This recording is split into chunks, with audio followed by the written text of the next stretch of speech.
Hello, my name is Bill Blake, and today I'd like to talk with you about Ontario's Ring of Fire.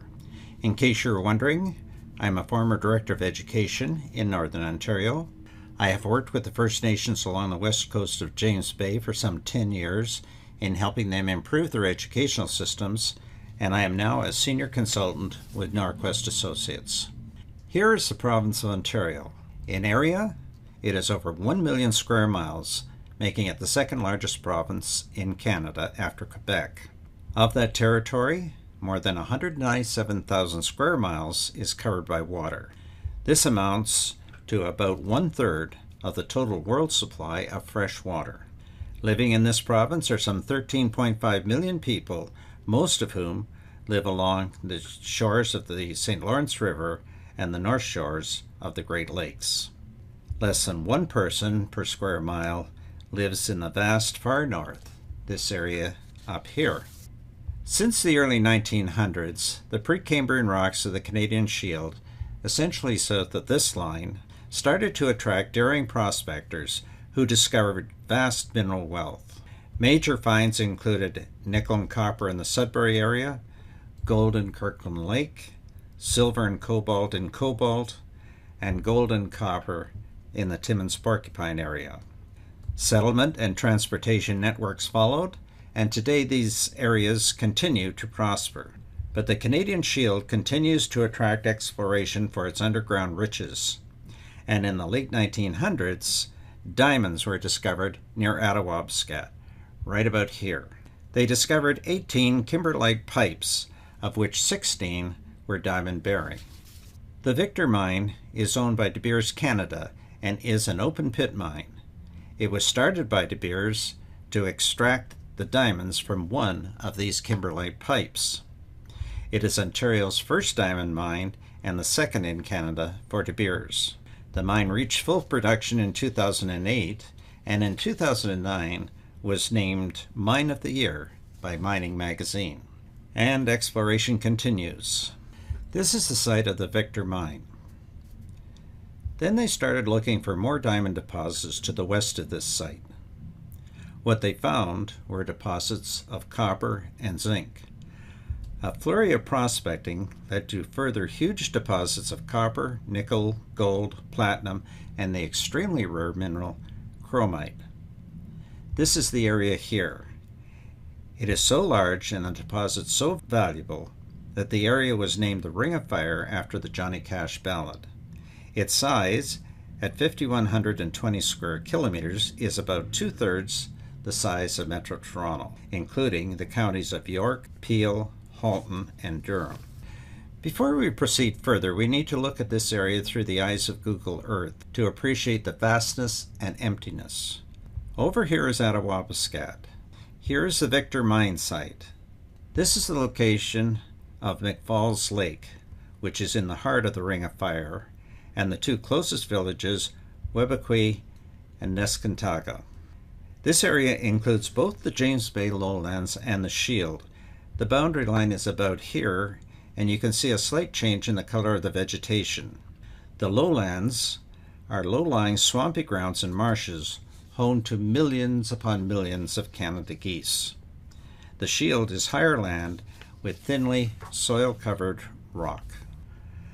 A study done by the Ontario Chamber of Commerce in early 2014 determined the following. Our analysis shows that within the first 10 years of development, the Ring of Fire will make significant contributions to Ontario's economy and will generate up to $9.4 billion in gross domestic product. It will generate up to $6.2 billion for Ontario's mining industry. It will sustain up to 5,500 jobs annually, that's full-time equivalents, and it will generate nearly $2 billion in government revenue, divided between the federal, provincial, and municipal governments. With so much riding on the results of this development and other resources that are yet to be discovered, we simply cannot afford to make mistakes. This study also found that tax revenues would benefit the federal, provincial, and municipal governments on a conservative estimate by a total of $1.8 billion for the first 10 years and $5.98 billion in the first 32 years.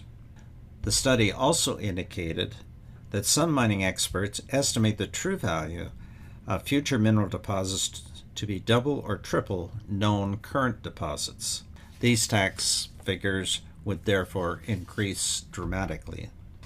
Nishnawbe-Aski Nation is a political organization representing 49 First Nation communities in this area of Northern Ontario, and they are grouped into 7 tribal councils by region. All communities affected by the Ring of Fire discoveries, shown with a green arrow, are members of the Mattawa First Nations Tribal Council. Those most affected by the find include Webequie, Neskantaga, and Martin Falls.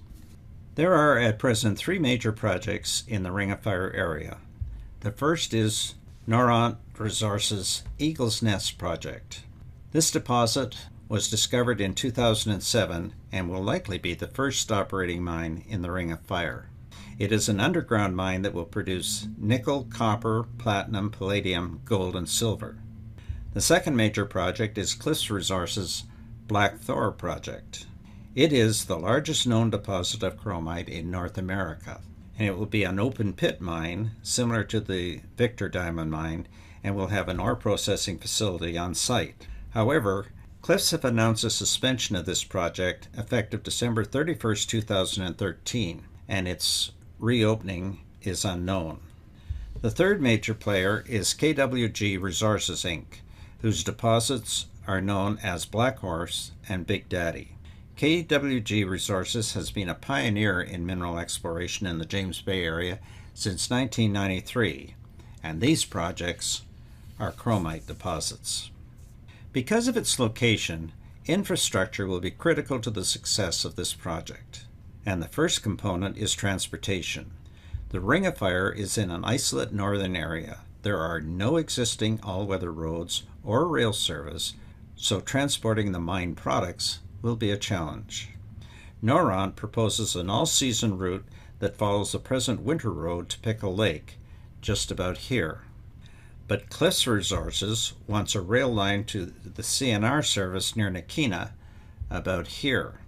Ontario has offered a $1 billion subsidy for a transportation route, but no decision has been made yet on selecting a route.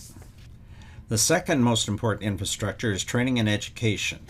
Education for First Nation students is under the jurisdiction of the federal government, and generally is not comparable in quality to that supplied by the Ontario government. Educational resources and financing must be increased to at least equal Ontario educational guidelines and practices. That's only fair. At the post-secondary school level, emphasis must be on skills training related to employment in the mining industry and living in the far north. Also needed will be first aid and safety training applicable to living in remote areas. In August of 2013, a grant was received by the Government of Canada's Skills and Partnership Fund to provide training and employment in mining for Mattawa First Nation members. Subsequently, a memo of understanding was signed by the participants, creating the Ring of Fire Aboriginal Training Alliance. Its key objective is to provide this training. Training will be provided in part in the First Nation communities and in part at Confederation College in Thunder Bay. Noront Resources was a signatory to this memo of understanding and is committed to this program. And hopefully, with leadership and teamwork, success will be assured.